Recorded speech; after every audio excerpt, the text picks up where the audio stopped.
están? Qué bueno.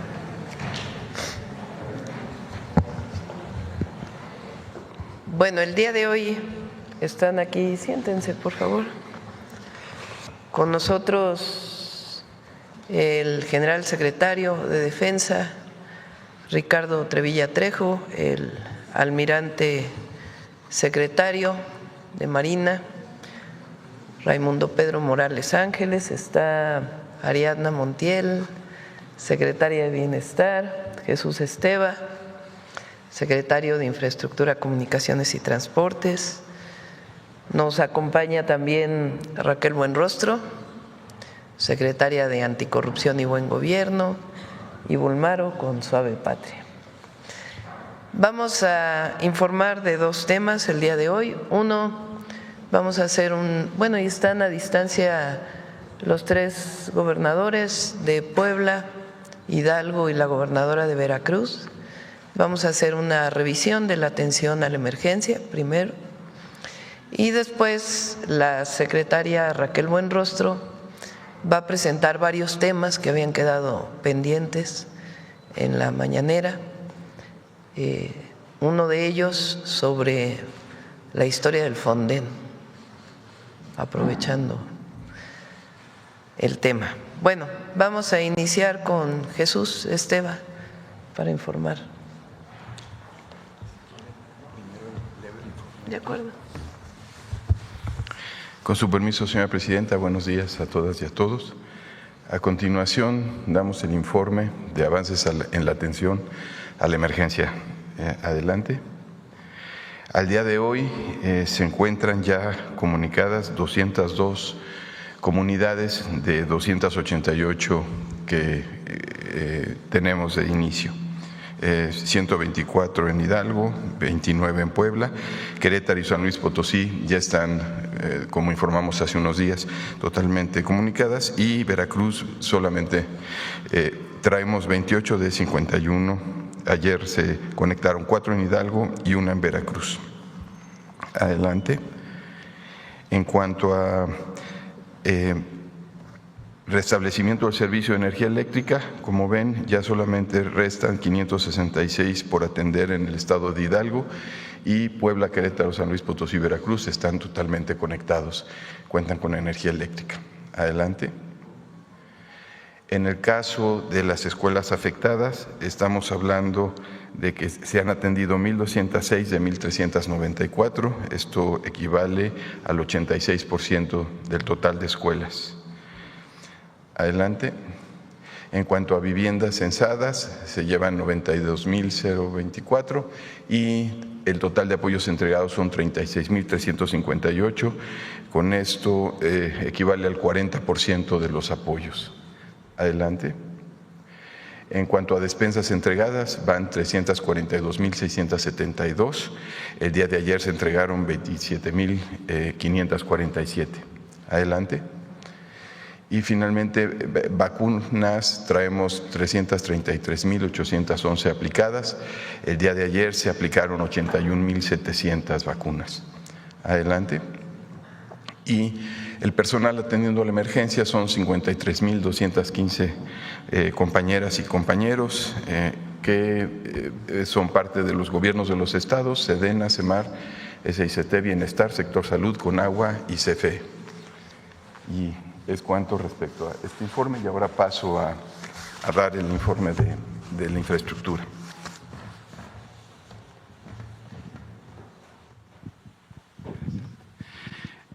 Adelante. Bueno, como mencioné hace unos momentos, se tienen 202 localidades comunicadas de un total de 288. Ratifico el tema de la red federal está completamente comunicada, más de 1,000 kilómetros, y del 14 al 24 de octubre se comunicaron vía terrestre 202 localidades. Adelante. Aquí tenemos el estado de Hidalgo, se ha restablecido el paso en 124 de las 184 localidades, con la liberación de 216 caminos. En total, cerca de 300,000 metros cúbicos de material de derrumbes y deslaves se ha retirado, 165 máquinas, 385 trabajadores en 74 frentes de trabajo, y de los 28 puentes afectados, 16 ya cuentan con paso provisional. Las imágenes vimos uno de los puentes, el Garcés Estatal, que comunica más de 30 comunidades, que ya tuvo paso provisional, como vieron, con tuberías. Y aquí vemos algunos de los deslaves que se han estado atendiendo. La zona de Tianguistengo, Los Naranjos. Adelante. Igual el sistema de control y seguimiento que tenemos, donde vamos viendo los caminos, vamos ubicando los frentes y vamos abriendo poco a poco. Primero fueron los federales, luego los estatales, avanzando en municipales y caminos alimentadores. La siguiente. En el caso de Puebla, se ha restablecido el paso en 29 de 32 localidades y con la liberación de 43 caminos. Solamente nos quedan 3 localidades en Puebla que en los próximos días estarán liberándose 33 frentes de trabajo, y de los 19 puentes afectados, 6 cuentan con paso provisional.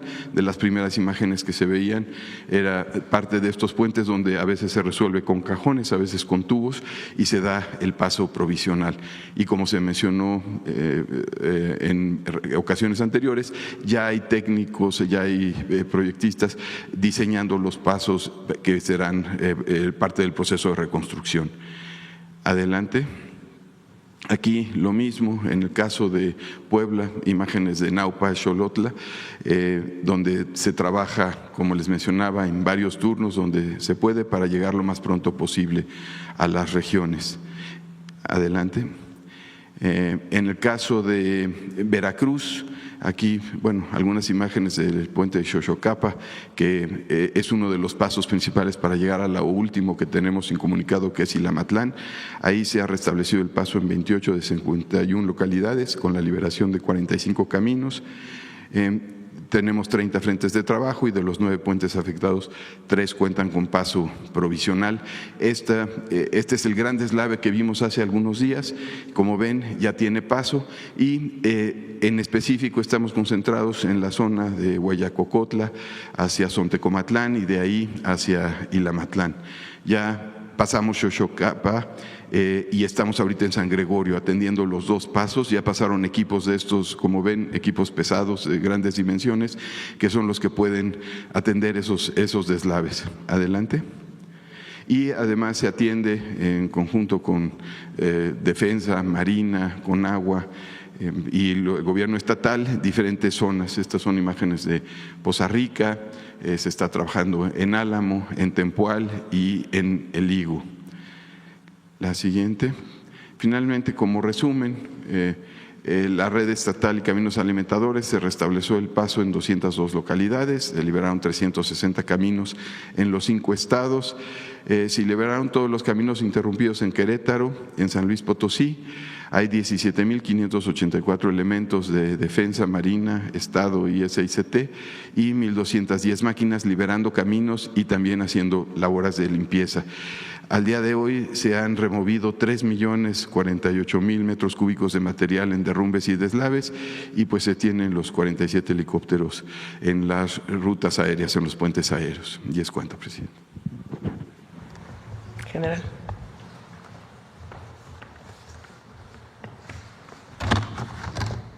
Con su permiso, señor presidente. Buenos días. Adelante, por favor. Bien, continúa el mismo estado de fuerza con 8,859 elementos, maquinaria, aeronaves, vehículos, herramientas, que se informó la ocasión anterior. Nada más que ahora hay una variante. ¿Qué es lo que estamos haciendo? Se está realizando una redefinición del despliegue. ¿Cuál es la intención? Canalizar los efectivos y los materiales de las áreas donde se ha tenido un avance significativo, canalizarlo a aquellas áreas donde se requiere un mayor impulso.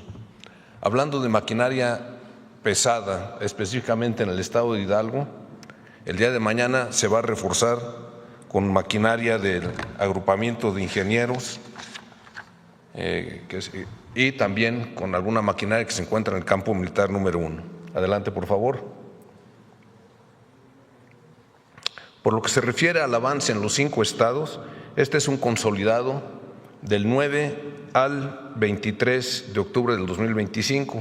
Respecto a la fase de auxilio, se han evacuado a 431 personas en puentes aéreos, los puentes aéreos que tenemos en Hidalgo, en Veracruz y en Puebla. Se han realizado 844 operaciones aéreas, se han entregado 307.141 despensas, 619.486 litros de agua embotellada y 560.200 litros de agua potable repartida.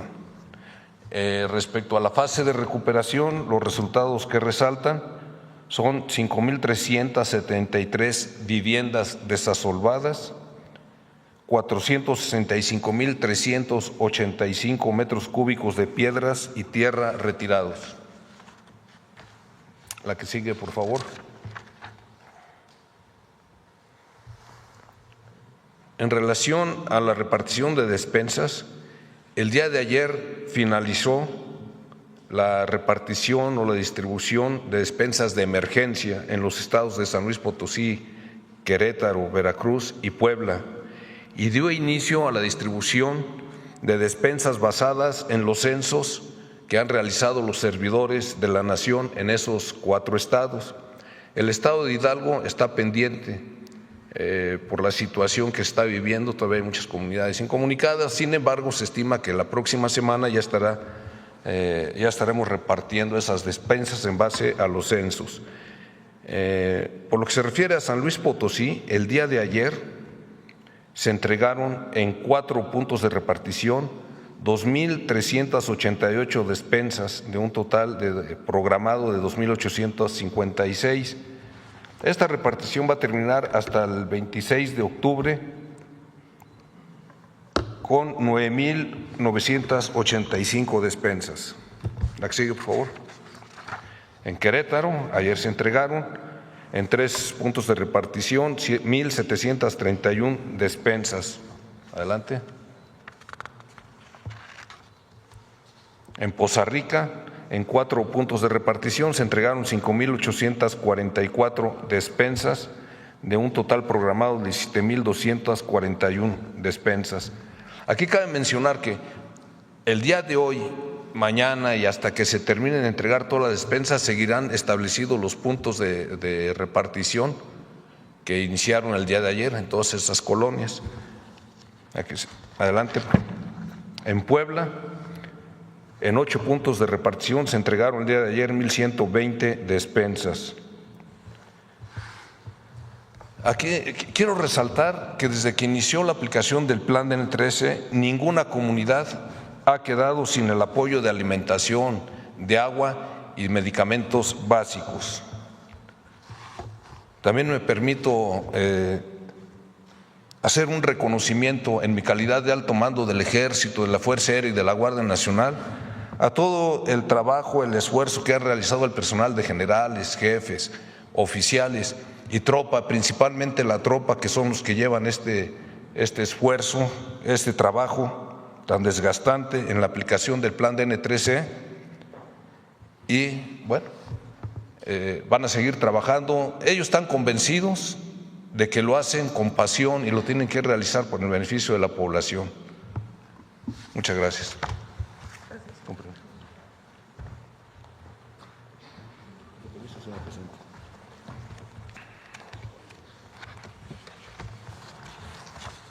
Muy buenos días a todas y a todos. Voy a presentarles los avances en el proceso de recuperación en la aplicación del Plan Marina. La siguiente, por favor. Bien, el Plan Marina continúa con un despliegue de 4.900 elementos con diferentes medios materiales, como son 112 vehículos, 117 máquinas, 8 aviones, 11 helicópteros, 7 buques, 20 embarcaciones menores, 6 cocinas y 9 plantas potabilizadoras. Hemos realizado 438 operaciones aéreas, repartido 31.456 despensas, 13.744 personas auxiliadas, 19.514 atenciones médicas, 49.165 metros cúbicos de basura, lodo y escombro, 49.450 raciones calientes y 206.362 litros de agua ministradas a las personas. La siguiente, por favor. En el proceso de limpieza, específicamente del estado de Veracruz, Poza Rica ya se encuentra al 83%, Álamos se encuentra al 80%, El Higo se encuentra al 75% y Tempoal al 93%. En los próximos días estaremos concluyendo la limpieza para proceder a las etapas de reconstrucción. La siguiente, por favor. En cuanto a centros de acopio, hemos establecido 70 centros de acopio en diferentes mandos navales alrededor de todo el país y hemos recibido por parte de la Secretaría de Marina 6.695 despensas. Por parte del Estado de Tabasco y Campeche nos remitieron 9.326 despensas. El Estado de Veracruz nos va a entregar 14.000 despensas adicionales a las que ya ha repartido por sí mismo. Total tenemos disponibles ahorita 30.000 despensas para repartir conforme al censo que realiza la Secretaría del Bienestar y están por concentrarse 2.740 despensas que vienen de La Paz, Baja California, además de 116 toneladas de víveres a granel para que nos permita establecer más despensas. También tenemos 7.070 piezas de enseres de limpieza, agua embotellada, enseres de higiene, alimento para mascotas y víveres de a granel. Eso lo está donando la población y quisiera hacerles un reconocimiento por su solidaridad con las personas afectadas. Nosotros lo estamos armando en paquetes para entregarlos a la población. La siguiente, por favor. Respecto al programa de repartición de despensas que tenemos de acuerdo al censo que hacen los servidores de la Nación, para Veracruz tenemos el día 24, es el del día de hoy, 8.295 despensas que repartir, para mañana 4.443, para el 26 de octubre 7.041. Ya concluimos la entrega de despensas en El Higo y seguimos trabajando tanto en Tempoal como en Álamo. En total tenemos que entregar 26.000 despensas y tenemos pendiente por entregar 20.000 despensas todavía. Eso sería cuánto, señora presidenta. Muchas gracias.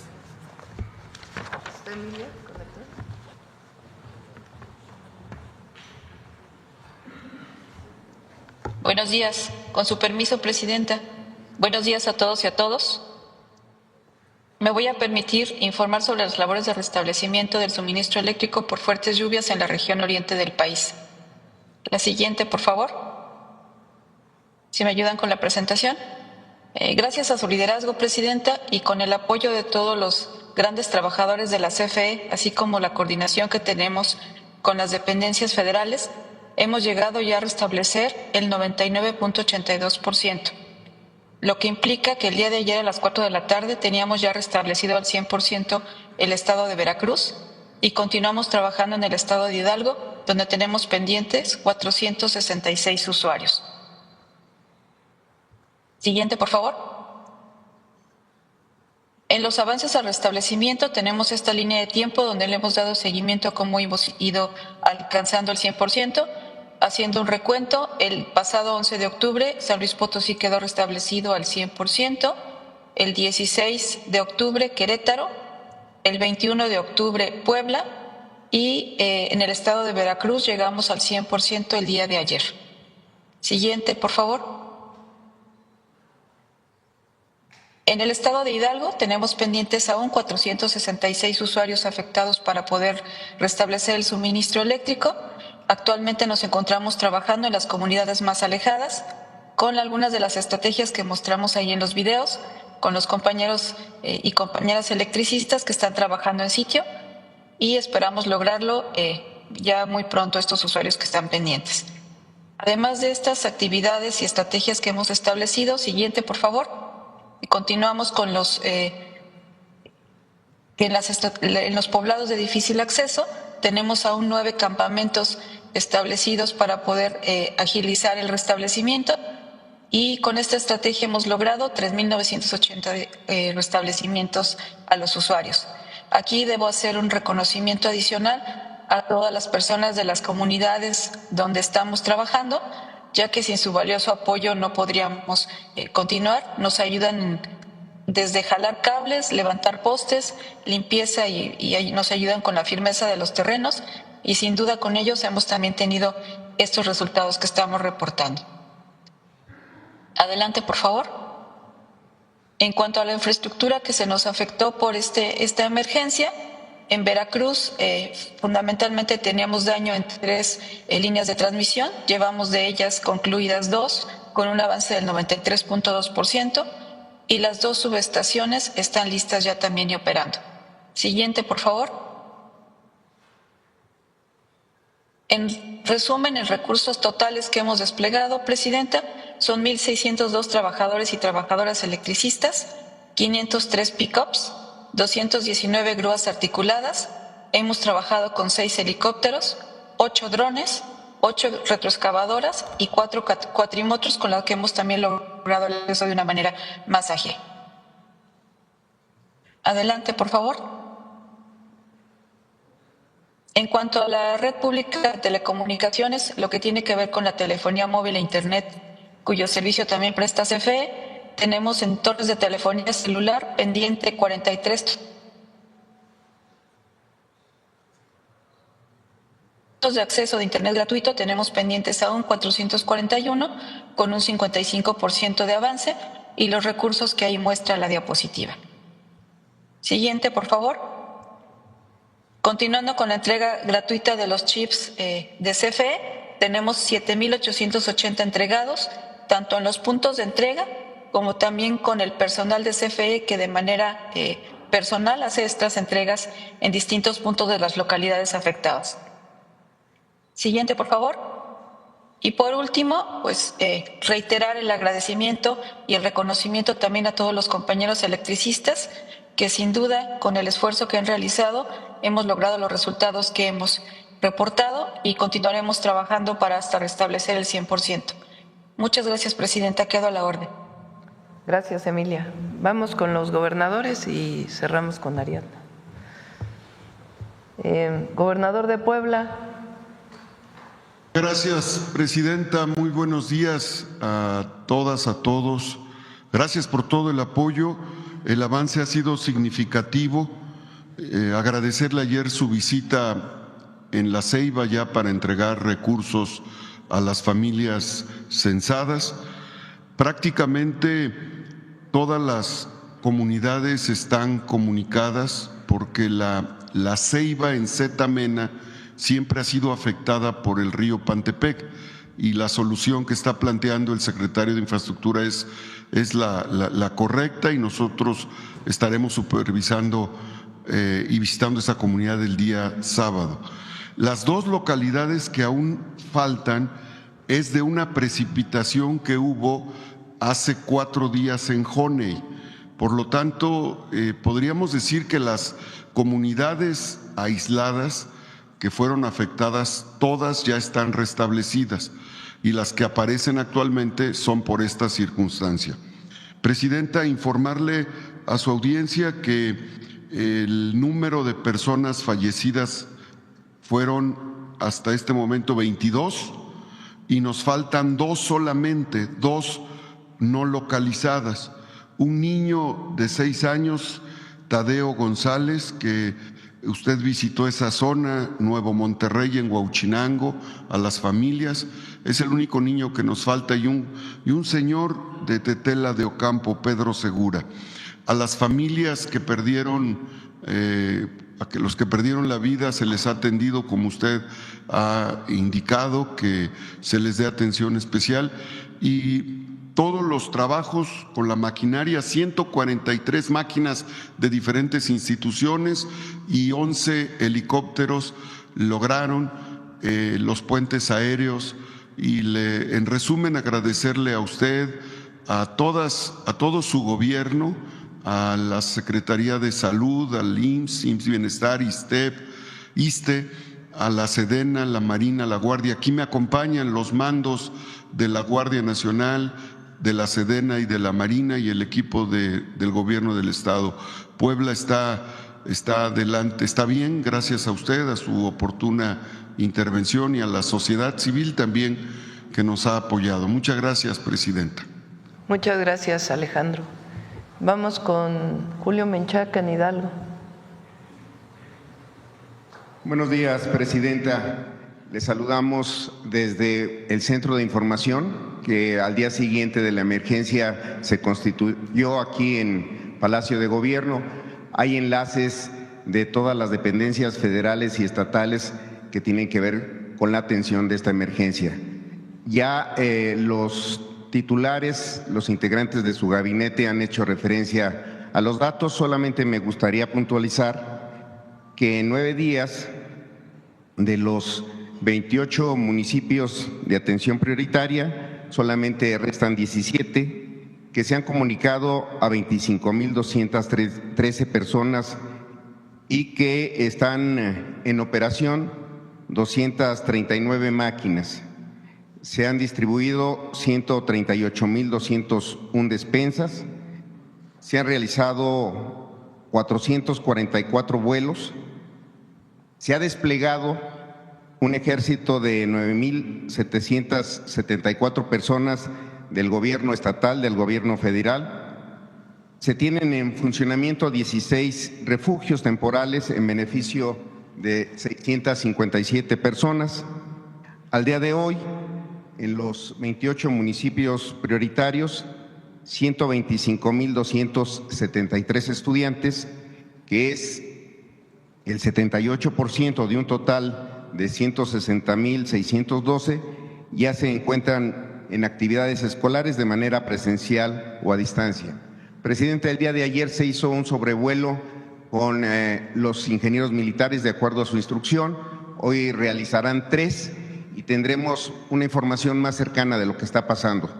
Un agradecimiento de corazón de las y los hidalguenses porque todas las dependencias federales han estado al pendiente, porque se han puesto bien la camiseta. Tenemos reuniones permanentes después de la reunión con usted a las 7:30 de la noche, terminando, hacemos una reunión de evaluación y esa combinación de esfuerzo va en camino para atender muy pronto la emergencia. Hoy lo que nos surge es la comunicación, es abrir los caminos y que la salud y que la integridad de las personas esté a salvo.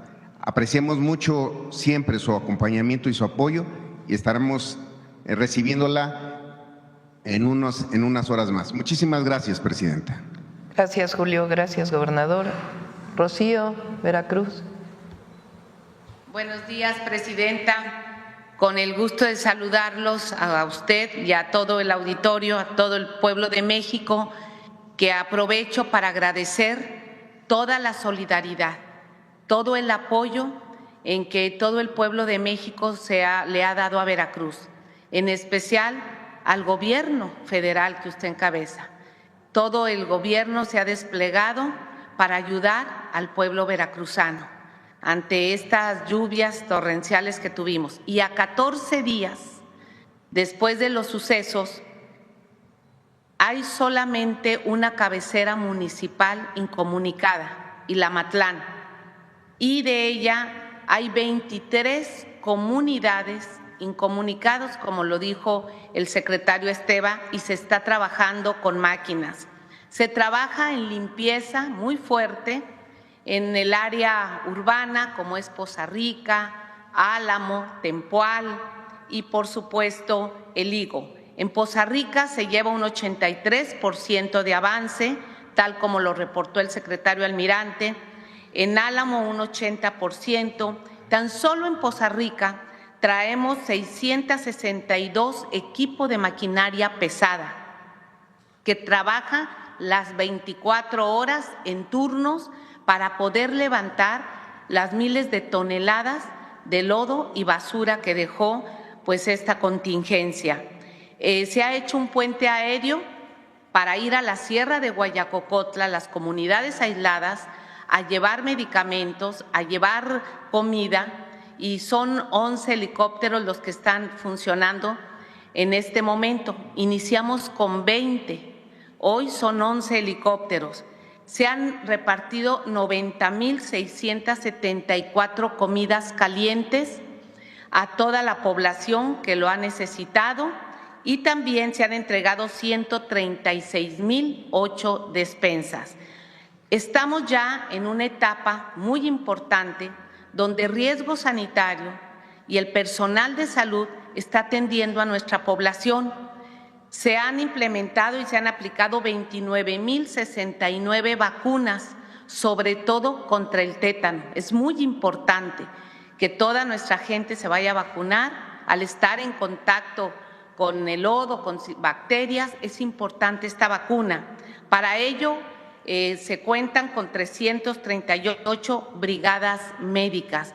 Hasta hoy ese es el avance a 14 días, y decirle, Presidenta, que yo me siento muy orgullosa de usted, del gobierno humanista que representamos, de que a 14 días se tuvo una respuesta rápida, se tuvo una cercanía y que se tiene un avance considerable ante la gran tragedia que tuvo toda la Huasteca.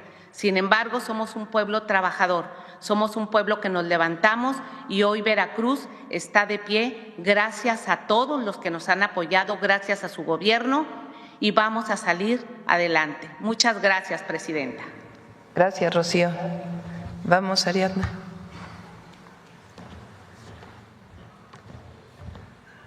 Con su permiso, Presidenta, muy buenos días. Vamos a presentar el avance del censo y del pago adelante. Hemos ya intervenido en 119 municipios. Vamos avanzando porque se van abriendo las vías de comunicación, aunque en varios municipios nosotros entramos caminando para que la gente supiera que se le iba a apoyar y estuviera un poco más tranquila. Adelante. Al día de hoy llevamos 92,024 viviendas censadas. Ya tenemos concluido el censo en Querétaro, en San Luis Potosí y en Puebla. Está aún activo en las zonas que comenta el secretario de Infraestructura, Jesús Esteva, que aún se mantiene la operación para abrir los caminos, tanto en Hidalgo como en Veracruz. Básicamente la región de la Huasteca en Veracruz y de la Sierra Otomitepegua en Hidalgo. Mantenemos la actividad del censo ahí. Adelante. En este momento llevamos 13,673 registros en Hidalgo, 2,465 en Querétaro, 11,513 en Puebla, 9,985 en San Luis Potosí, y en el caso de Veracruz, 54,388 registros. Ya estas tareas, hemos realizado el censo de manera permanente desde el primer día que llegamos, y ahora ya estamos entregando los apoyos. Adelante. Hasta el día de ayer hemos entregado 36,358 apoyos de la primer parte, que son 20,000 pesos, y también se les entregan sus vales para las despensas y sus vales para los enseres, que vendrá en otra etapa, pero de una vez se están entregando estos vales. Estamos entregando estos recursos a 13 días de sucedido el fenómeno, para que a las personas les ayude a salir adelante en esta primera etapa. Esa ha sido la instrucción de nuestra presidenta, y agradecemos también que en el punto de entrega de los apoyos económicos está la Secretaría de la Defensa Nacional y la Secretaría de Marina, entregando las despensas y también resguardando la seguridad de los recursos y de las personas. Hemos pagado en 52 sedes de 75 que haremos esta semana. Para las personas que siguen siendo censadas en Veracruz e Hidalgo, esto va a ser la próxima semana, y donde ya tenemos un avance y ya cerramos los municipios. En Hidalgo mañana vamos a iniciar. pero que no se preocupen quienes están siendo censados aún, la próxima semana se entregarán estos apoyos. Cualquier duda, en todos los municipios hay un módulo de la Secretaría de Bienestar que se instaló para atender alguna incidencia respecto al censo, al pago, alguna duda de las actividades que estamos haciendo con los afectados. Es cuanto, Presidenta.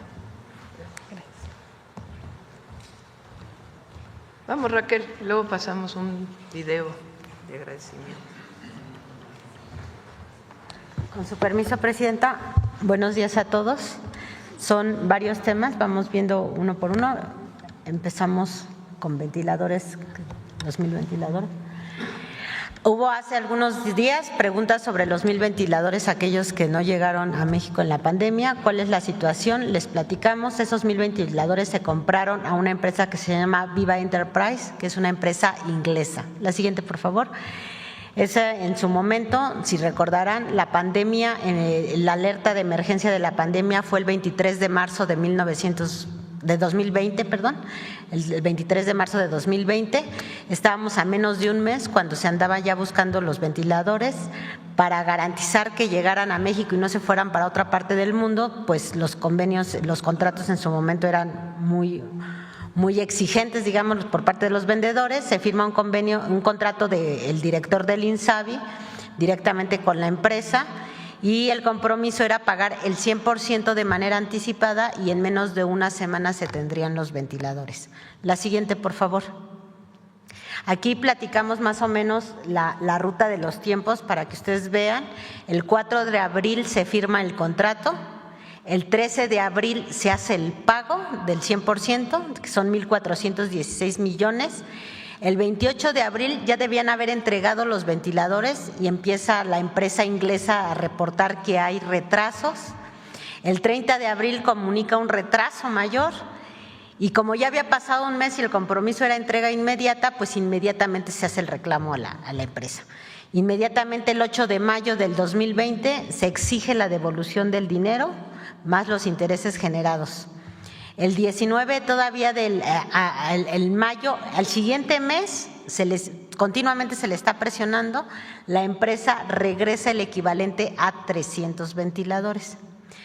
Continúa INSABI presionando y en julio la empresa manda 50 ventiladores. Entonces ya regresó el dinero de 300, entregó 50, nos quedan 650.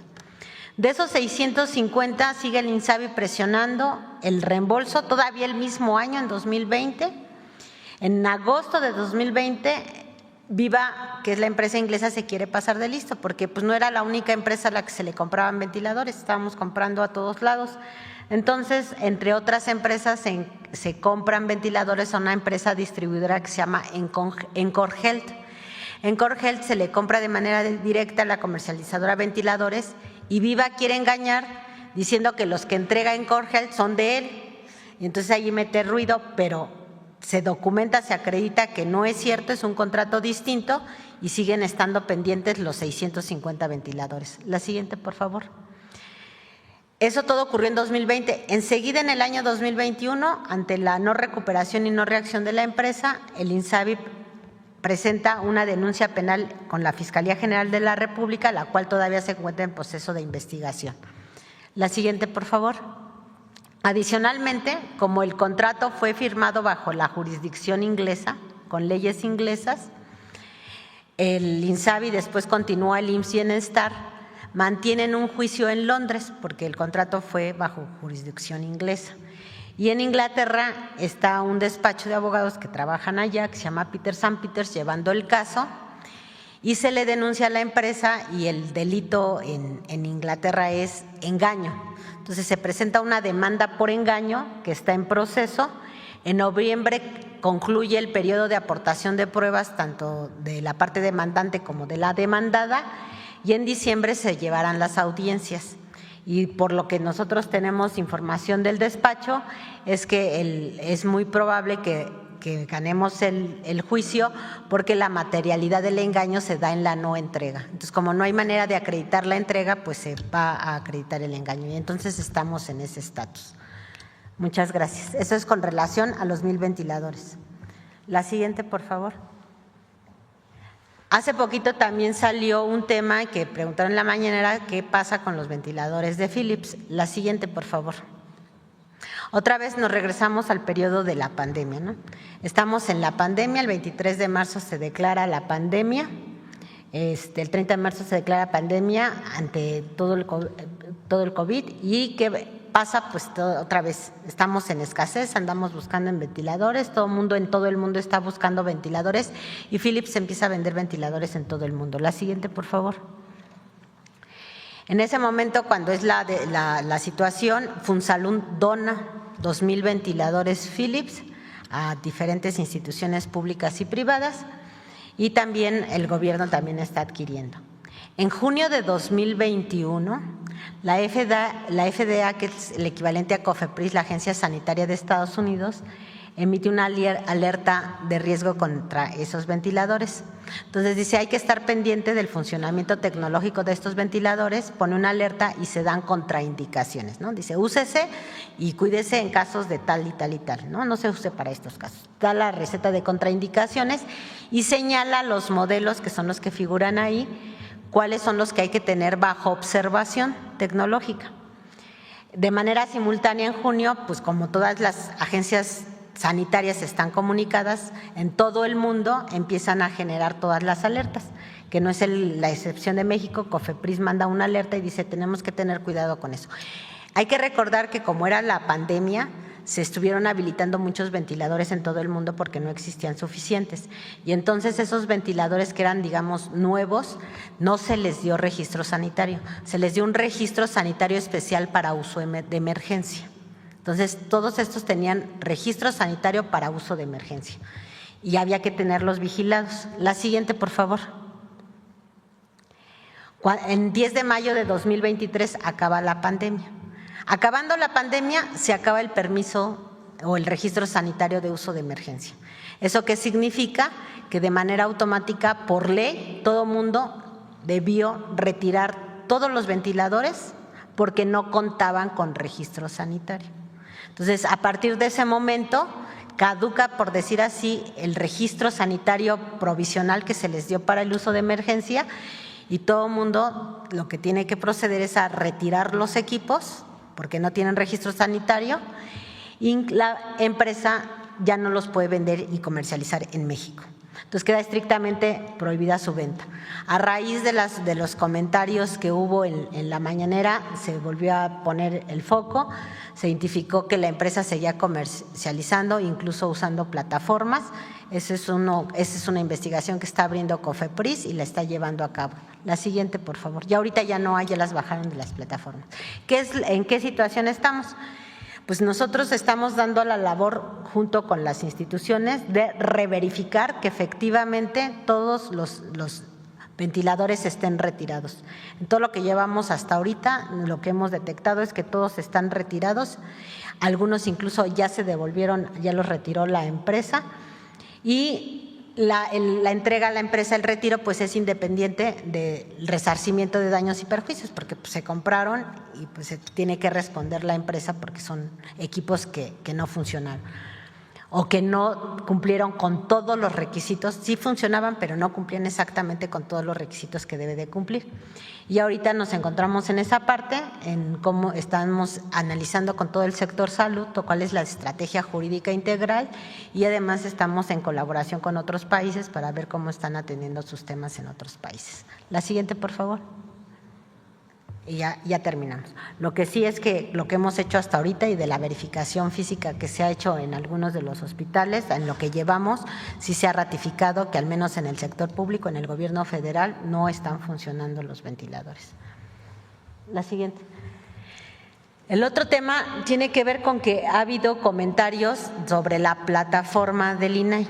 Miren, la verdad es que lo de la plataforma ha sido una discusión desde que empezó el proceso del INAI, que todo el mundo decía que cuando cambiaran la Constitución iba a haber más opacidad. Entonces fue el ataque recurrente y la bandera de defensa del INAI para sobrevivir, digamos, ¿no?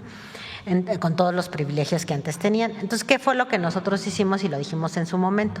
Cuando nosotros recibimos toda la parte tecnológica, le pusimos algo que se llama un validador criptográfico, que quiere decir toda la información se captura, se se recibe, pero como que se encripta con algo similar a una huella digital.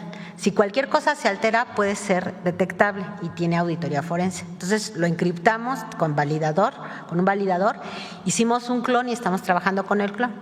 Todo lo que voy a decir es completamente auditable con cualquier auditoría forense tecnológica. Entonces, ¿qué fue cuando recibimos la información? Pues lo primero lo que hicimos fue empezarla a recibir y encontramos que en el INAI había muchas páginas y portales .org. Como ustedes saben, el gobierno utiliza por seguridad y porque tiene un tratamiento distinto las terminaciones .gov, en el caso de nosotros .gov.mx, y las .org son privadas. O sea, había mucha información en las .org y ya estaba mezclada la información oficial de la .gov con la .org. La siguiente, por favor. Nos encontramos, por ejemplo, en el apartado del servidor donde estaba toda la protección de datos personales. Había, por ejemplo, esta plataforma de compras tipo Amazon, que aquí la tenemos en foto porque estaba lleno de virus, de troyanos, estaba atacando todos los sistemas, entonces la tuvimos que dar de baja. Entonces dicen, oye, es que la plataforma no tiene lo mismo. No, pues no tiene lo mismo porque lo estuvimos depurando, porque no podíamos pasarle exactamente igual. Y si le damos clic, también esta también es un video por seguridad de los sistemas aquí en Presidencia. Ustedes lo pueden utilizar, si les reparten la presentación pueden copiar la liga, eso está vigente, y llevaban, por ejemplo, aquí a casinos. Entonces había muchas páginas así. Entrabas a la plataforma del INAI y nos llevaba a ventas online, nos llevaba a casinos, nos llevaba a juegos, y todo esto estaba lleno de virus y algunas, por ejemplo, algunas plataformas .org eran diseñadas por gente que era contratada por el INAI, que subía información según sus estudios de transparencia, que luego lo que salían eran estadísticas que hacía el propio INAI, o sea, no había que pagarle a nadie para sacar eso, ¿no? Pero lo ponían en páginas .org. Todo eso lo estuvimos depurando. Eso es cuanto a la información. En cuanto a los sistemas no se les daba mantenimiento, no traían seguridad, tenían problemas la infraestructura. La arquitectura, pues obviamente con los cambios constitucionales, la arquitectura tecnológica no corresponde al diseño de la Constitución, entonces tiene que haber adaptaciones y está muy vieja, la verdad. Tenemos software que data del 2003, entonces está llena de parches, y algunas son del 2003, otras del 2010 y la infraestructura no corresponde. Si recuerdan, justo antes de que nos entregaran el INAI, prácticamente la plataforma estaba tirada todo el tiempo y estaba tirada precisamente porque no se le daba mantenimiento y por todos los troyanos y virus que tenían en los sistemas. Esto se ha ido depurando, se le ha dado mayor estabilidad al sistema e incluso ahora funciona más tiempo que antes. La siguiente, por favor. No solo fueron los sistemas, no solo fue el problema también de cómo lo entregamos, sino hay un proceso de entrega-recepción. La verdad, nos entregaron expedientes originales que no estaban, más bien faltaron expedientes originales. La mayoría de los expedientes estaban incompletos.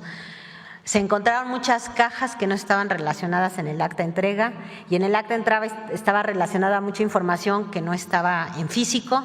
Entonces hubo mucha complejidad, la verdad, mucho de ese daño no es reparable porque simplemente no volvieron a aparecer los expedientes. Se les citó a todos los comisionados a comparecer a través del órgano interno de control y solo uno no faltó y se realizó el acta correspondiente para el deslinde de responsabilidades porque uno ni siquiera se presentó. La siguiente, por favor. Lo otro que también es importante que sepan es que, por ejemplo, luego los periodistas nos dicen, es que no encuentro la información, pero acuérdense que los sujetos obligados no solo es el gobierno federal, también es el legislativo, los autónomos, los sindicatos, los partidos políticos, etcétera. Entonces, nosotros quedamos con la administración del portal, pero todo el mundo tiene que seguirlo alimentado. Eso no ha cambiado.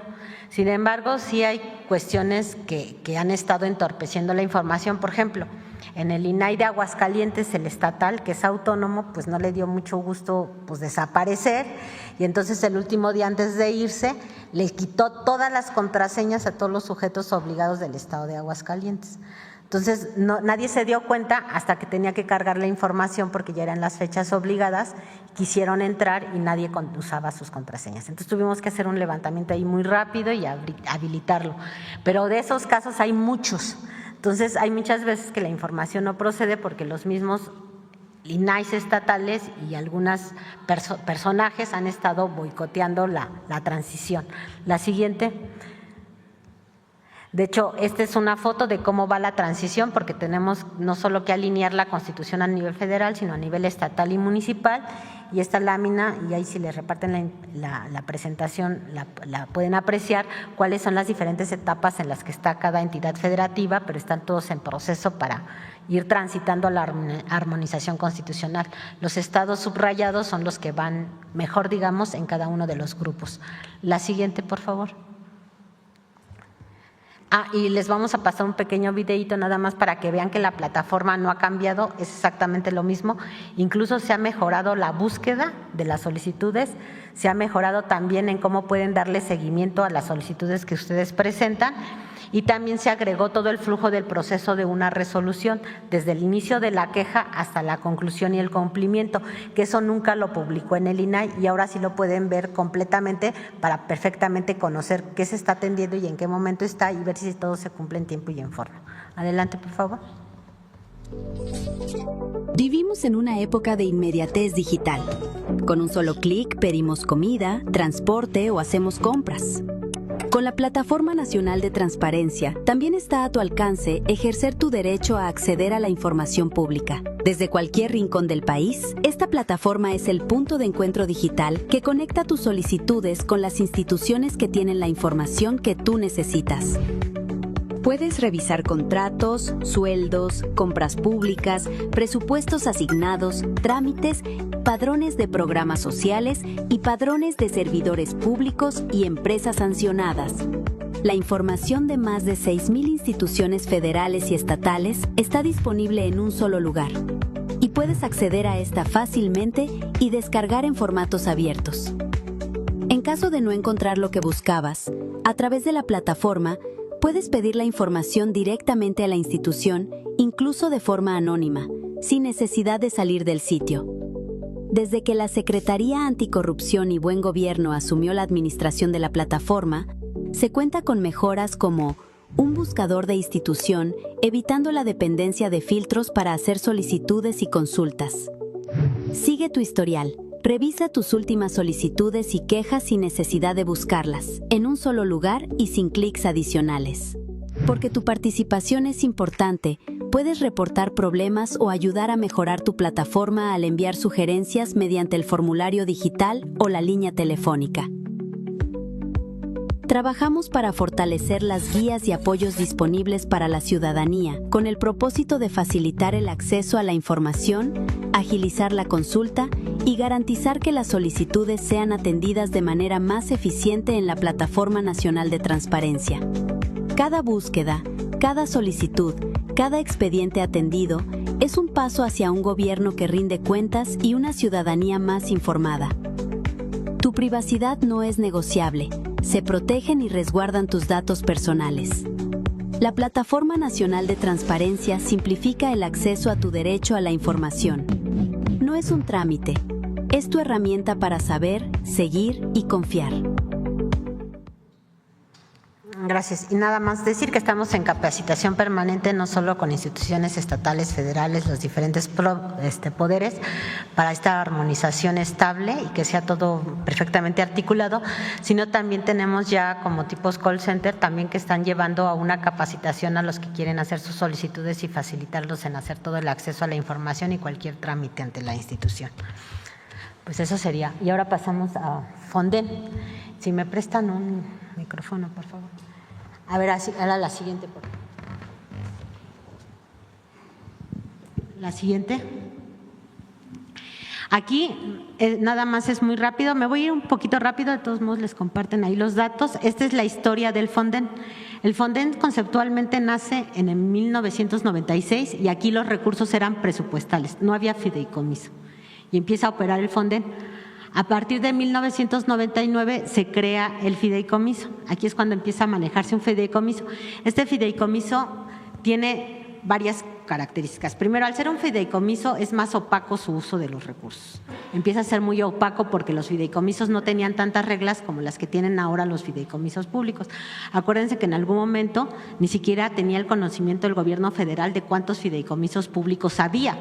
Si ustedes revisan cuentas públicas viejas, no se publicaban los fideicomisos.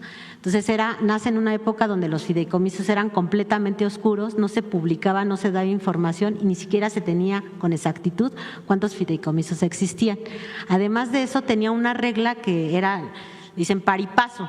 La federación daba dinero, sí, solo si el estado o el municipio daba dinero. Si un municipio no tenía dinero y estaba en desastre natural, pues no había recurso federal. Entonces, pues bonita ayuda porque no había dinero. Entonces, solo si se aportaba el 50%, el estado aportaba, el gobierno federal aportaba el 50%. Luego empiezan a crear reglas que son complicadísimas. Ahorita vamos a ver qué tan complicadas eran. Después del 2000 al 2009 empiezan a hacer una serie de reglas que vuelven muy burocrático el sistema del fideicomiso. Era tan burocrático que no podían ayudar nada. Había veces que se tardaban hasta en reaccionar 120 días después de la emergencia. O sea, sucedía la urgencia y por hacer todo el trámite pasaban 120 días cuando apenas empezaban a ver qué iban a hacer. Entonces surge una nueva figura que se llamaba apoyo parcial inmediato, que ahí entonces dicen, ya no voy a esperar un poquito a que el estado o el municipio reaccione, sino yo como gobierno federal voy a actuar de manera inmediata, pero era con recursos del Fonden.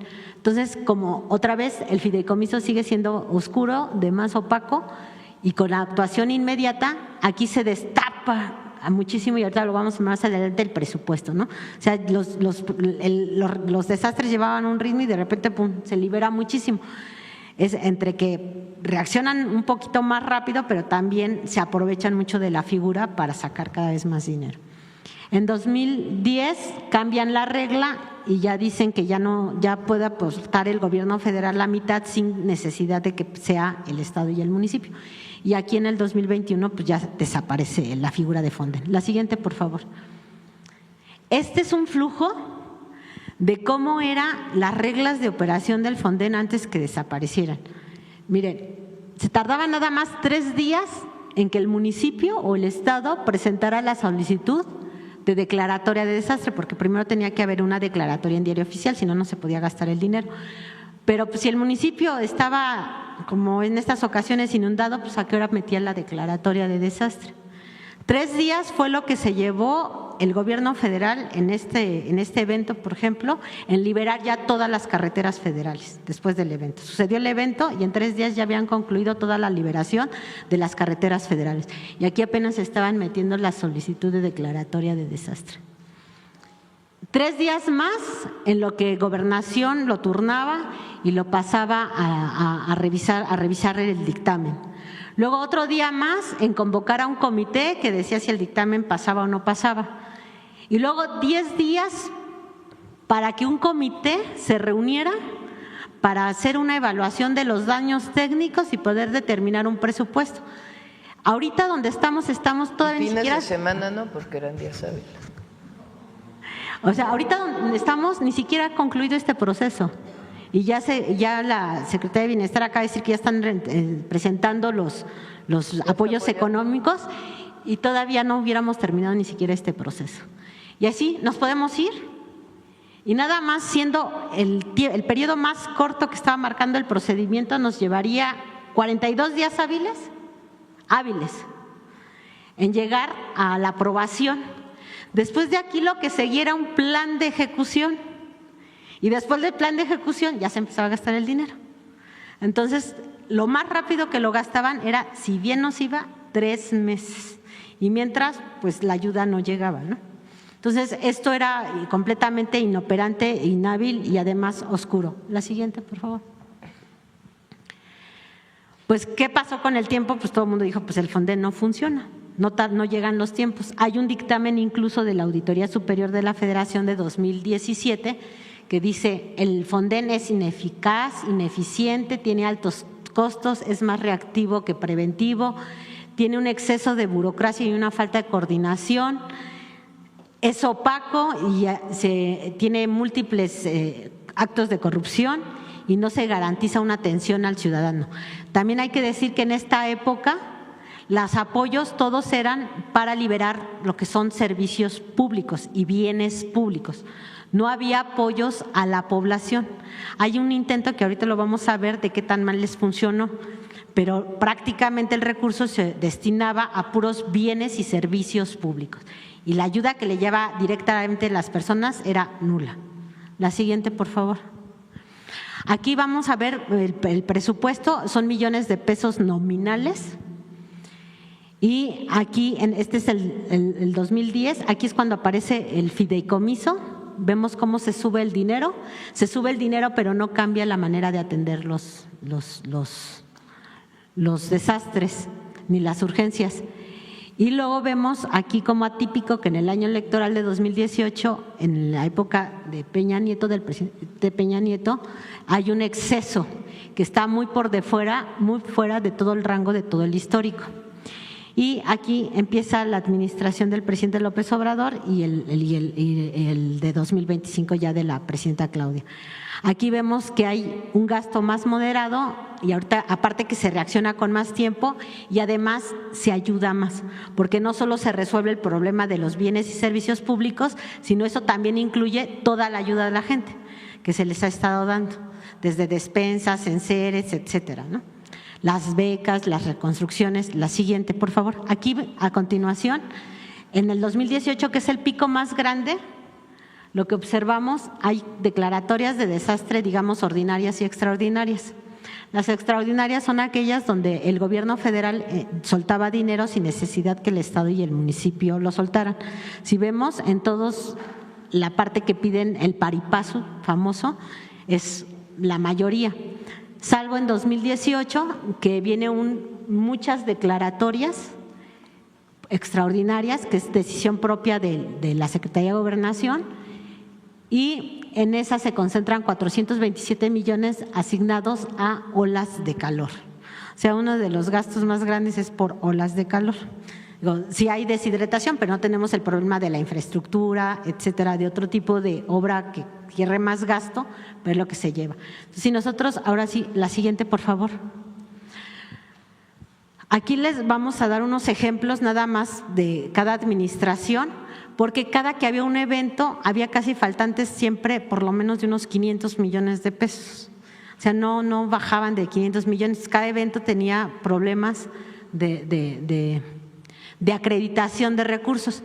En la época de Fox es muy reconocido, y nada más para hacer memoria, de la coordinadora precisamente de Protección Civil. La coordinadora de Protección Civil estuvo involucrada en muchos casos de corrupción, que la llevaron incluso a la denuncia. La Auditoría Superior presentó observaciones acreditando de 182 millones de pesos, fue inhabilitada 10 años.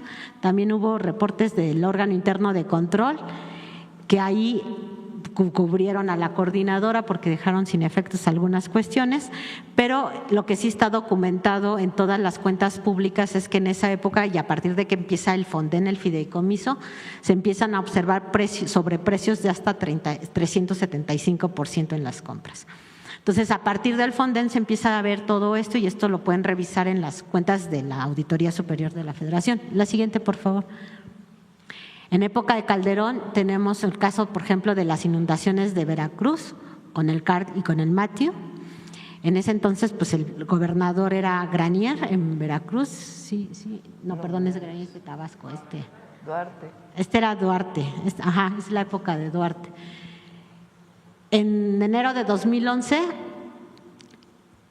todo el gobierno estaba paralizado, no estaban haciendo absolutamente nada.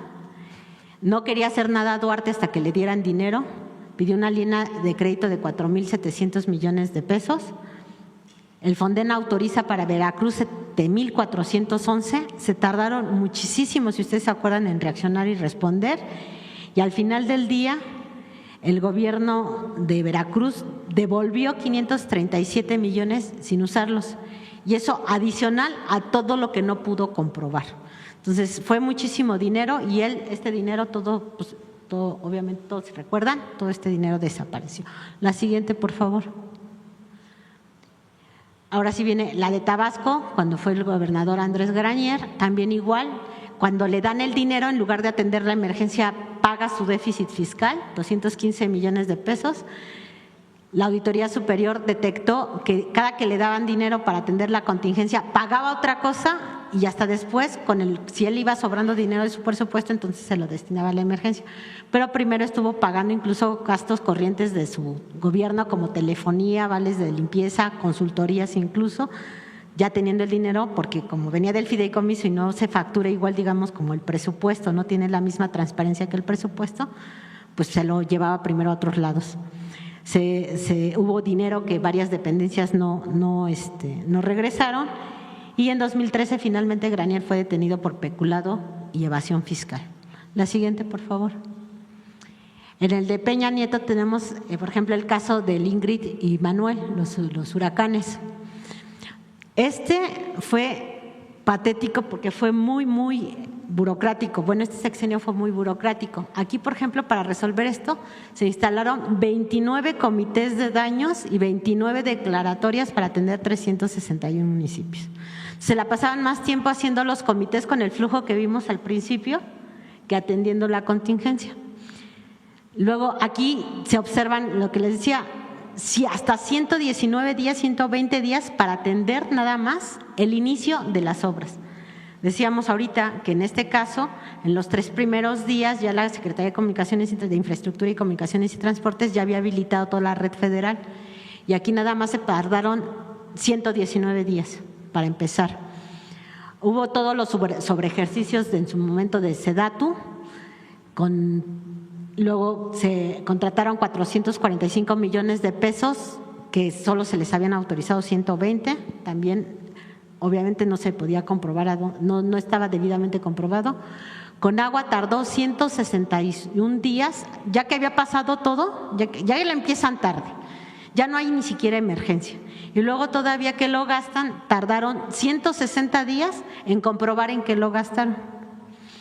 99 millones de pesos y 200 millones de los 298 autorizados, o sea, casi la tercera parte.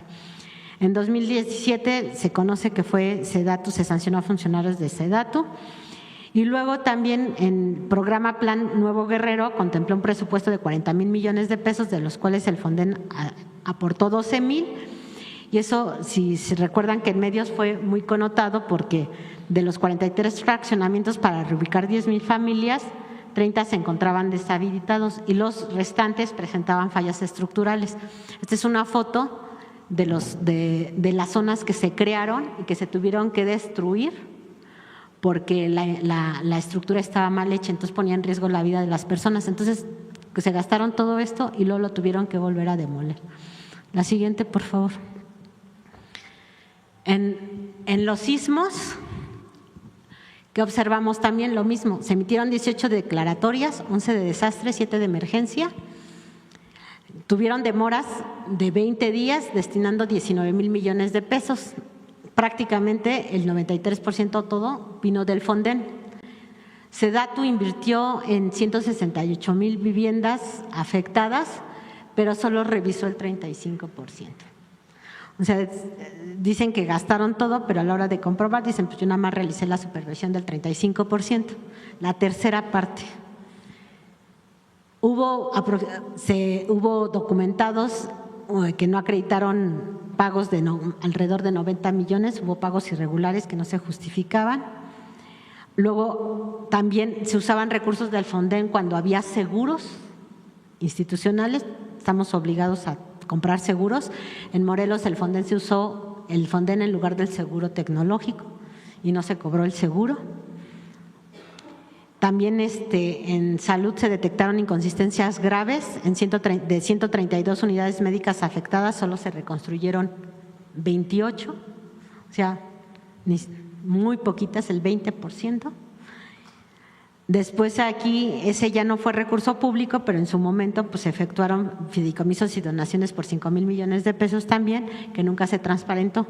Y esto se tuvo que hacer porque por el proceso tan largo burocrático se le pasaron los tiempos y nunca hubo dinero para infraestructura, para comunicaciones y transportes en el sismo. El proceso era tan largo porque ya después que aprobabas todo tenías 30 días para empezar con el programa, se le fueron los 30 días y entonces ya nunca recibió el dinero. La siguiente, por favor.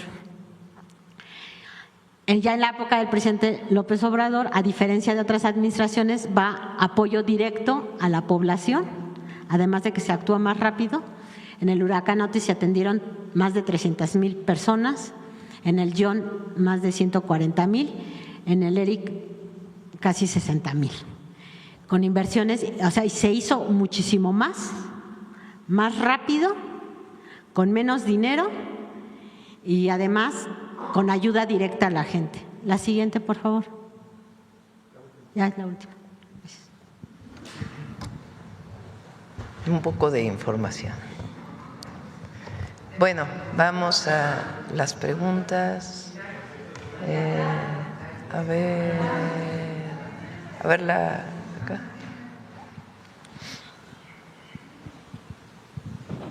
Gracias. Buenos días, presidenta. Me gustaría preguntarle sobre el tema de la emergencia por las lluvias. Si nos pudieran comentar estas más de 92,000 viviendas que ya fueron censadas, ¿a cuántas personas o personas equivaldrían? ¿Y cuántos municipios faltarían por ser censados todavía? A ver si pones la de Ariadna. Son familias. Entonces, la familia puede tener 4 o 5 integrantes en la familia, pero estamos hablando de familias. Y donde más falta es en Hidalgo. Todavía falta una parte de Veracruz y una parte de Hidalgo. Puebla, no sé si ya terminaron, Ariana. Puebla ya terminaron. Entonces, falta una parte de Veracruz y una parte de Hidalgo. Y también si nos pudiera comentar la situación en Chapula, Hidalgo, presidenta, donde parece que hay pues una gran devastación. ¿Qué va a pasar con estas personas? ¿Es de los lugares donde van a tener que ser reubicadas o cuál es la situación, por favor? Son varios apoyos. El primer apoyo es de 20,000 pesos y se le da a todas las familias afectadas. Después los apoyos van a ser de acuerdo con el censo. En el censo viene muy claramente si fue menor la afectación, mayor o la casa incluso hay pérdida total. En el caso de afectaciones menores son 25,000 pesos más y afectaciones mayores 70,000 pesos más. Después de esto entra la Comisión Nacional de Vivienda. Una vez que hay una revisión de bienestar de las viviendas que fueron pérdida total, entra la Comisión Nacional de Vivienda. Ahora incluso a los responsables, el día de ayer pedimos que ya se empiece a hacer una revisión de las zonas que tienen que reubicarse. Por ejemplo, en Poza Rica encontramos una zona que requiere necesariamente la apertura del río para que no vuelva a ocurrir una circunstancia así. Entonces, además del censo de bienestar, el trabajo que hacen otras instituciones para ubicar zonas de riesgo y de ahí la SEDATU entra con la Comisión Nacional de Vivienda y los recursos que tenemos destinados para el programa de vivienda para el bienestar en una parte estarían destinados para la reubicación de las personas. Viene entonces este apoyo, además es el apoyo de 2 despensas de enseres de acuerdo con la pérdida que tuvieron y además pues todo el trabajo de reconstrucción que tenemos que hacer posteriormente y seguimos con los trabajos de limpieza. ¿Los enseres dónde se van a recoger? Todavía estamos hay un número importante de enseres que tiene guardada la Secretaría de la Defensa como reserva estratégica de los enseres que se compraron en Otis, una parte pues ya no tuvo beneficiarios, entonces están guardados y además estamos adquiriendo algunos más. La secretaria de Buen Gobierno y Anticorrupción nos está ayudando pues a hacer una revisión de la venta de enseres, cuánto cuestan y buscar los mejores precios y sería la última parte porque tienen que estar limpias las viviendas en mejores condiciones para ya poder entregar refrigerador, estufa, etcétera. Gracias. Bueno, nada más insistir en la situación de Chapula, presidenta. ¿Ahí han podido ya entrar con despensas A todos los lugares se ha llegado con despensas y con apoyo y la limpieza pues depende de la apertura del camino, que puedan llegar todos los equipos y después ya vienen pues todos los apoyos. Y una disculpa, no me presenté, yo, Ana Flores, de Grupo ASIR. También sobre el tema de las lluvias que ocurrieron en el Estado de México, en la zona oriente, ayer hubo una protesta en el municipio de Nezahualcóyotl, entre Neza e Iztapalapa, un grupo de personas que pues ellos afirman que no han recibido los apoyos, que ni, bueno, en algunos casos no llegó el censo con ellos, no llegó nadie a atenderlos, tuvieron que movilizarse hacia el municipio de Nezahualcóyotl. Saber ahí cuál es la situación, Presidenta. ¿Quieres explicar, Ariadna?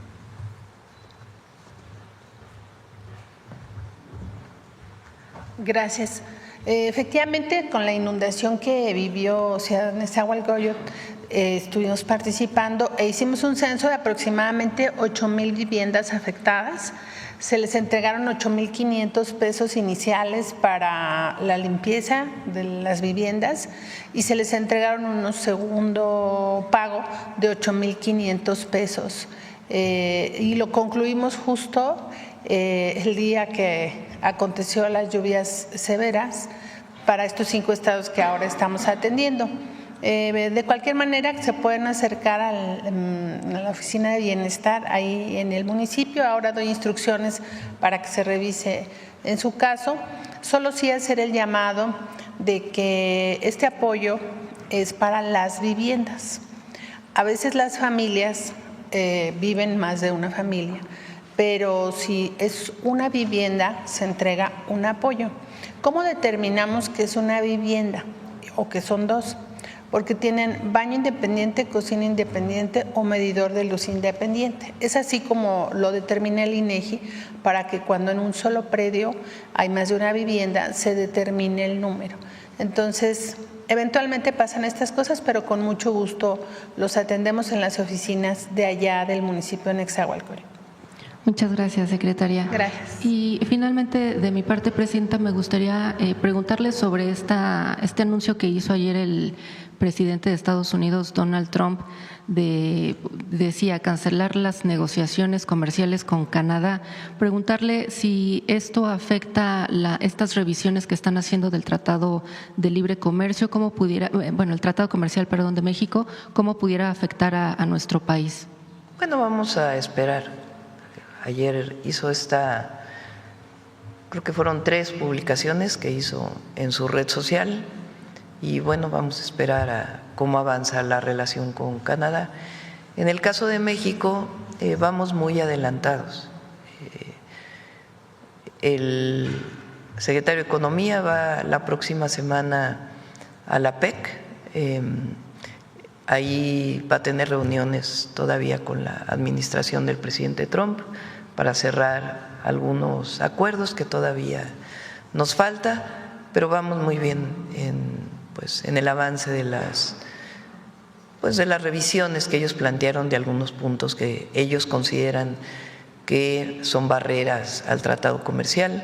Muchas de ellas no las consideramos así, pero va bastante adelantado. En dado caso que esta ruptura por parte de Estados Unidos con Canadá continuara, ¿México podría continuar de manera independiente con Canadá? No hay que adelantarse, vamos a esperar.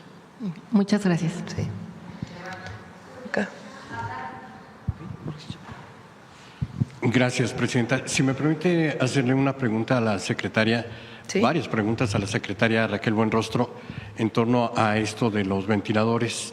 En primer lugar, lo que entiendo es que sigue la demanda en Inglaterra por la devolución de recursos de estos ventiladores que están pendientes de entrega. Pásate para acá, Raquel, para que pueda.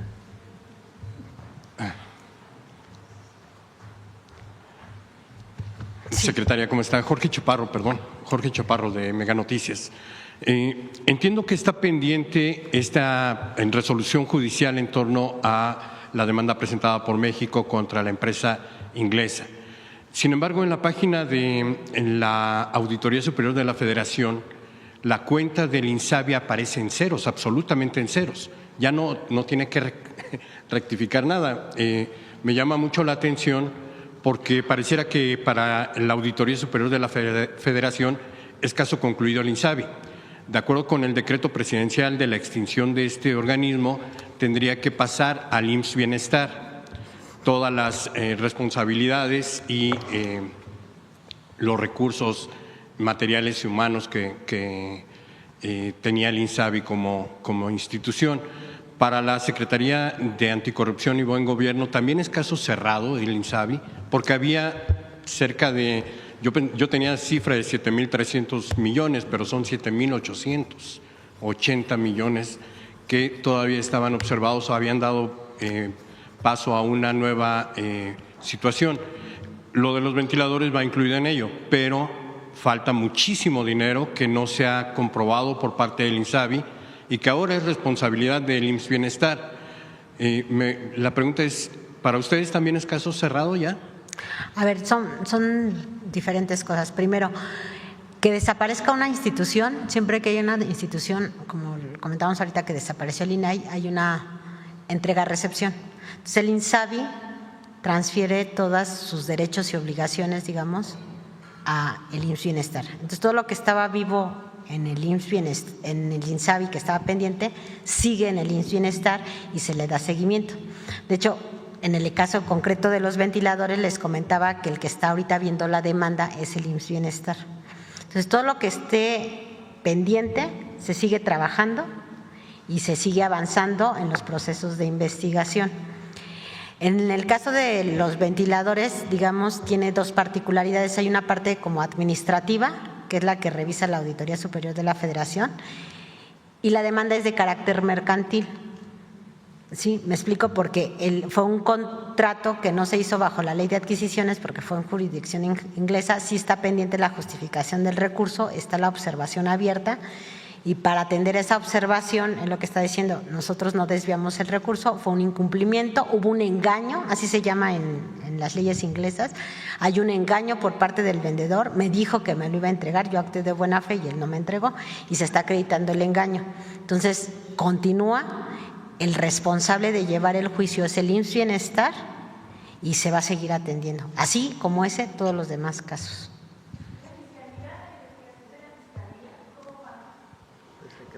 Ahí hay que preguntarle al fiscal cómo va.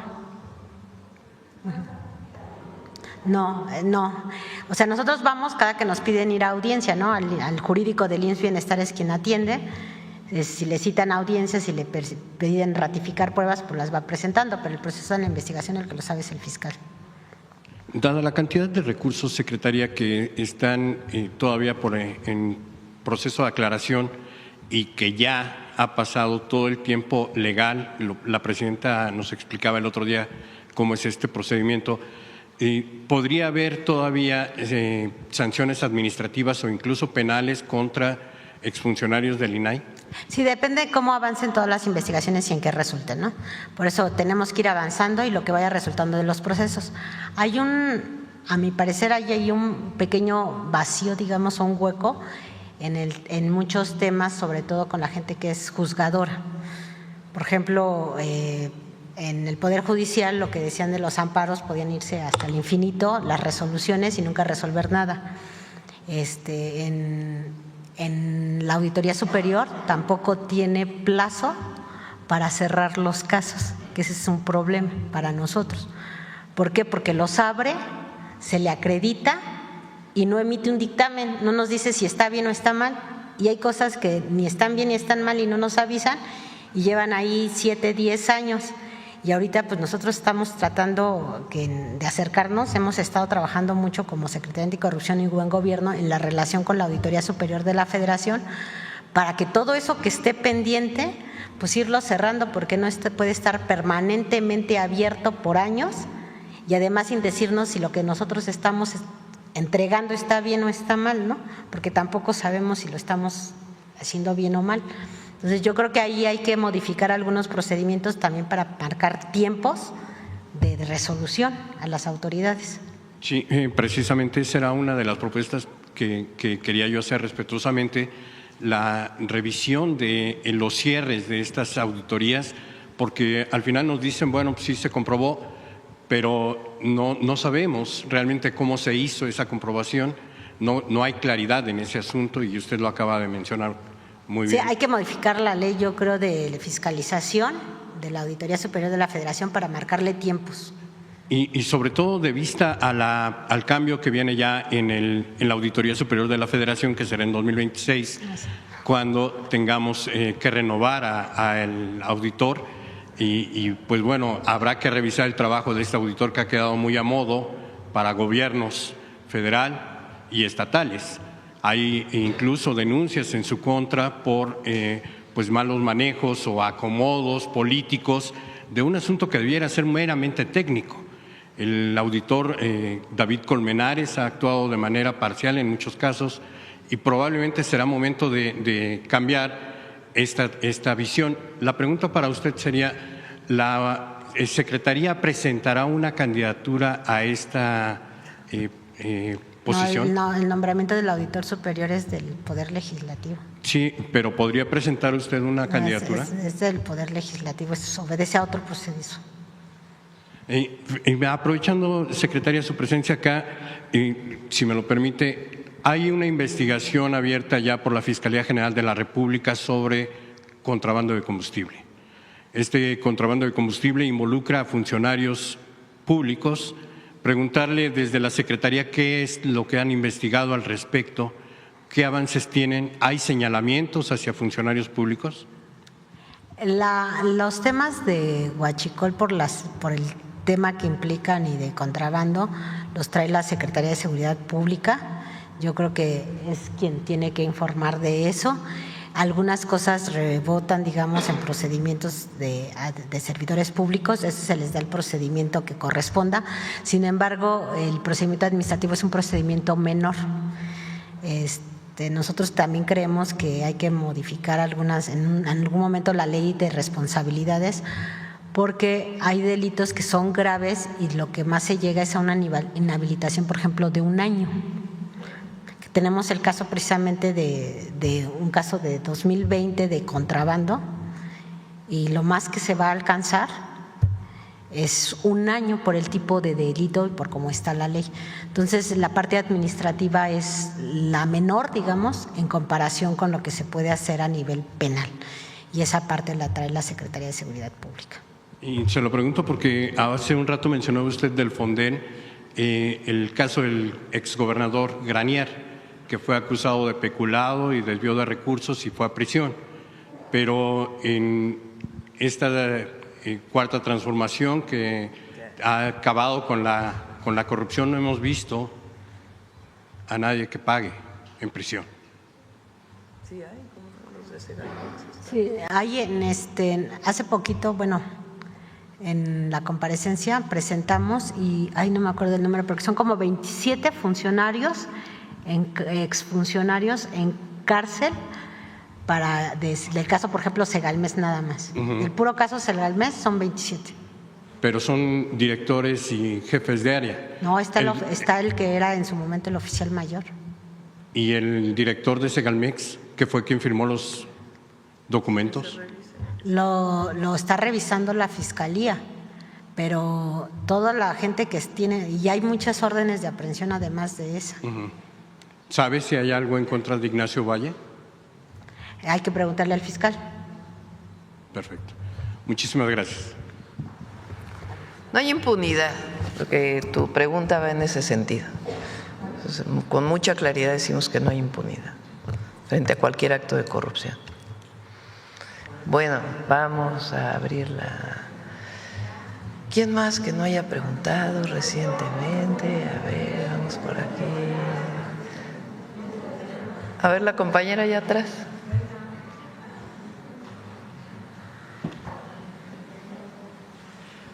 Gracias, presidenta. Buenos días a todos. Gloria Carpe, de Diario Imagen.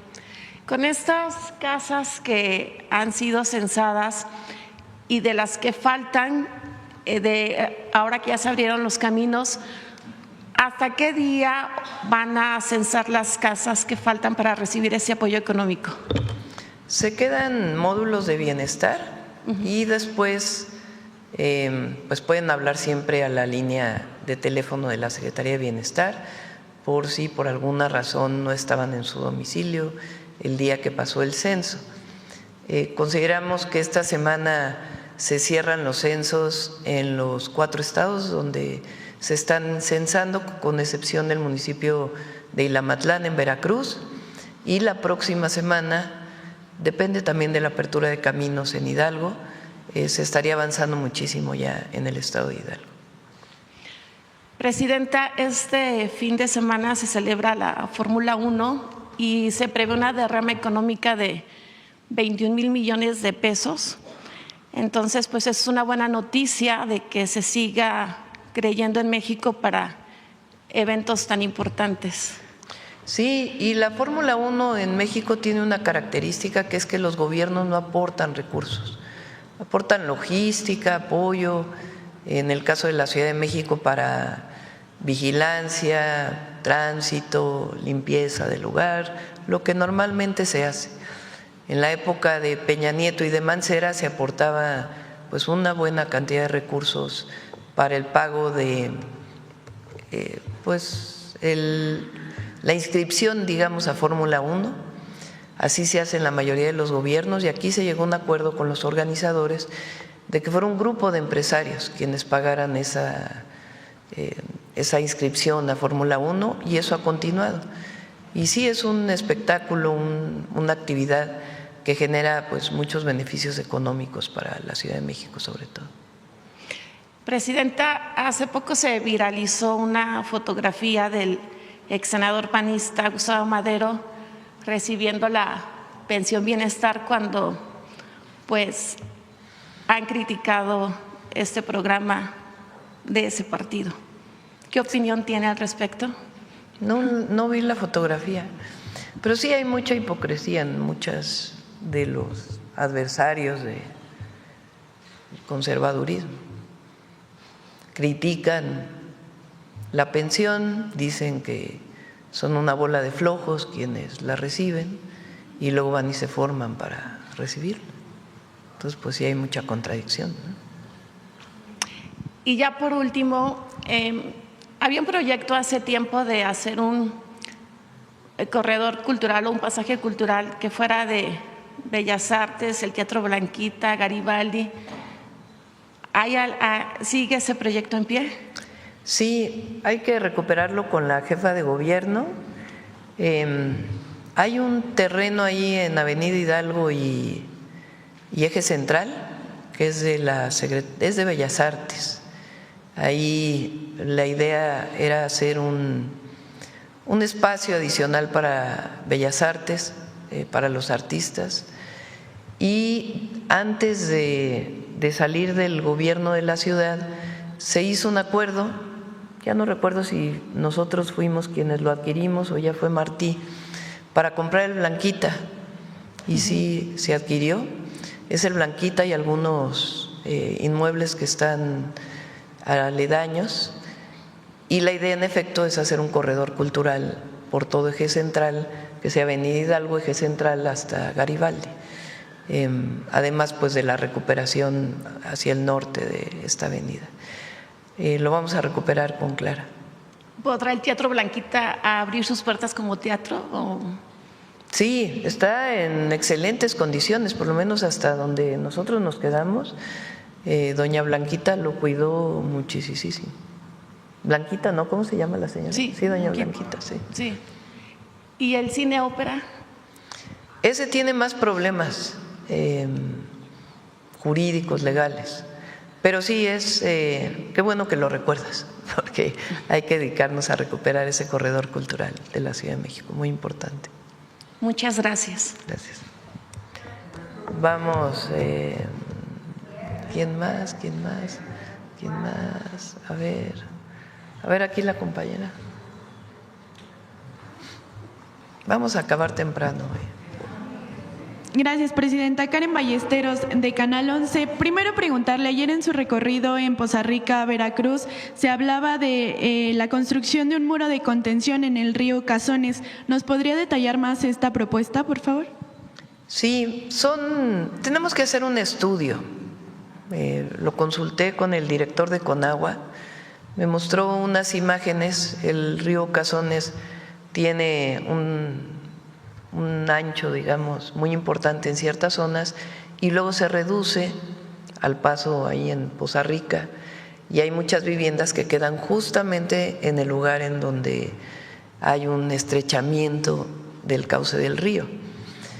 Entonces, no necesariamente hay que estudiarlo bien, si un dique de contención, si un muro es suficiente para situaciones como las que vivimos, o se requiere a lo mejor reubicar algunas viviendas y hablar con las personas que viven ahí para ampliar el cauce del río y después colocar el muro. Entonces, como les he comentado, pues ahora estamos atendiendo todavía la emergencia y el apoyo a las familias. Recuerden que planteamos 4 puntos en este proceso. El primero es la atención a emergencia, apertura de caminos, limpieza de viviendas, limpieza de todos los espacios, atención a la salud, censos de vivienda y todo el trabajo que se hace con el plan N3, el plan Marina de apoyo a la ciudadanía. Segundo, viene el apoyo a las familias para poder atender su condición de damnificados en este momento, a comercios, a agricultores. Tercero, pues viene el proceso de reconstrucción. El proceso de reconstrucción tiene que ver con recuperación de líneas de agua potable, líneas de drenaje, desasolve de ríos, muros de contención, pavimentación de calles, acceso mejor a las comunidades, puentes, en fin, todo lo que tiene que ver con la reconstrucción y reconstrucción de viviendas. Y finalmente, pues todo lo que tiene que ver con el alertamiento y la mejora de los pronósticos, que es lo que estamos trabajando. Digamos que en este momento estamos todavía en el primer y segundo eje de actuación, y después pues ya vendrá la reconstrucción. Y sí lo pide mucho la gente, porque hay municipios que están cercanos que tienen un muro y que se hizo hace muchos años y que no han vivido ya situaciones de inundación. ¿Y qué mensaje enviaría también pues a estos más de 53,000 elementos, ¿no?, del gobierno federal, de las Fuerzas Armadas, que pues realizan estas atenciones a la población y que, lo decía ayer en sus redes sociales, pues no se van a ir hasta que se les brinde todo el apoyo a las familias? Gracias a todos los que han ayudado, siguen ayudando, por su entrega, su compromiso. Dentro de la tragedia y las dificultades, es impresionante el trabajo de nuestras Fuerzas Armadas, de CFE, de Bienestar, y también quiero hacer un reconocimiento a los 5 gobernadores que vivieron esta situación y que lo han enfrentado también de manera extraordinaria. Al gobernador de Puebla, Alejandro Armenta, al gobernador de Hidalgo, Julio Menchaca, al gobernador Ricardo Gallardo de San Luis Potosí, al gobernador Curi de Querétaro y a la gobernadora Rocío Nale de Veracruz, y a todos sus equipos. Ya cerramos. Vamos con Suave Patria.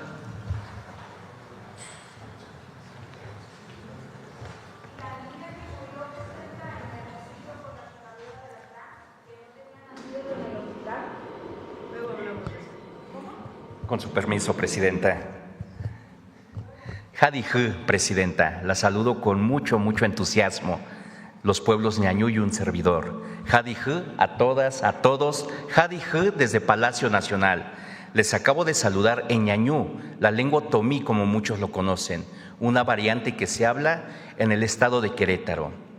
Las manos de las mujeres y hombres artesanas y artesanos son manos creativas, capaces de transformar los tejidos y los colores naturales en un universo lleno de color. Cada historia, cada hilo, cada bordado conlleva una historia, y esa historia refleja el espíritu de todo un pueblo. Por eso hoy, en Suave Patria, sabemos que México no solo crea arte, crea esperanza, solidaridad, crea bienestar, pero sobre todo familias que transmiten su conocimiento y su gran sabiduría a través de generaciones y generaciones. Por eso hoy, con el permiso de usted, Presidenta, y desde Palacio Nacional, les compartimos esta hermosa cápsula.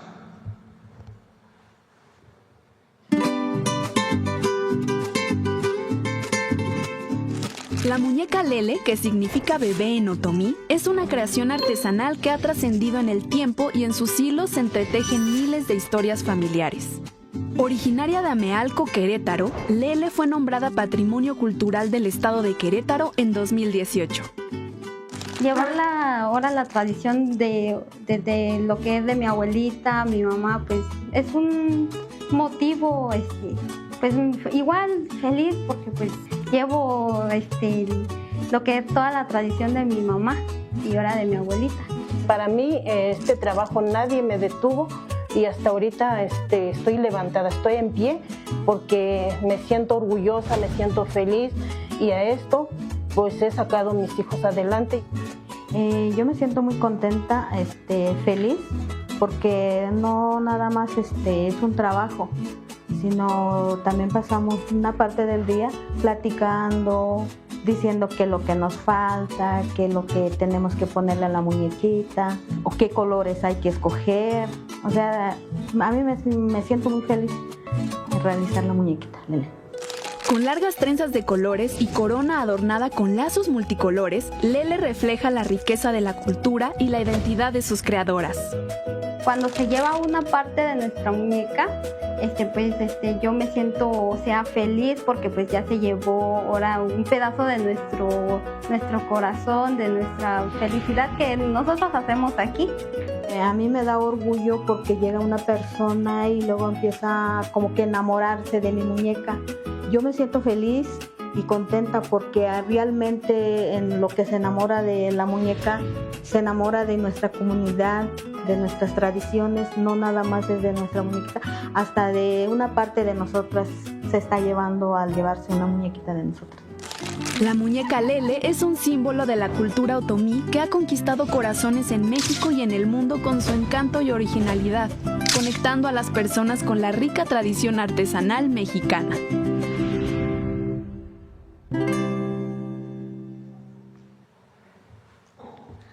Como vimos en el video, la muñeca Lele no solo representa una artesanía que se elabora en Santiago Mexquititlán, Amealco, Querétaro.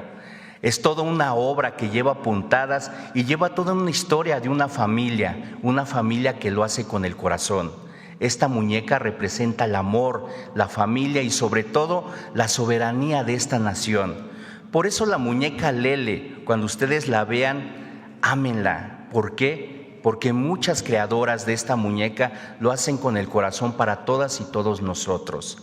Desde Palacio Nacional agradecemos a todas las creadoras de esta muñeca Lele, porque sabemos que solo el pueblo es capaz de bordar con puntadas, con sus manos propias, hilo y aguja, el bienestar de todo México. Hamadi, muchas gracias. Gracias, Presidenta. Olvidé darle las gracias a todos los trabajadores que han abierto caminos, a Conagua y sobre todo a las miles y miles de familias que se ayudan, que han ayudado, que han enviado, empresarios que han enviado despensas, agua, etcétera.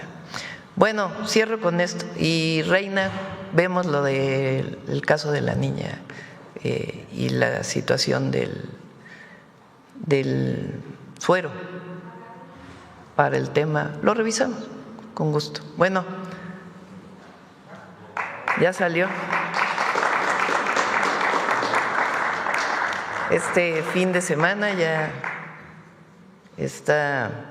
lo van a poder encontrar. Diario de una transición histórica. En las librerías ya lo pueden encontrar.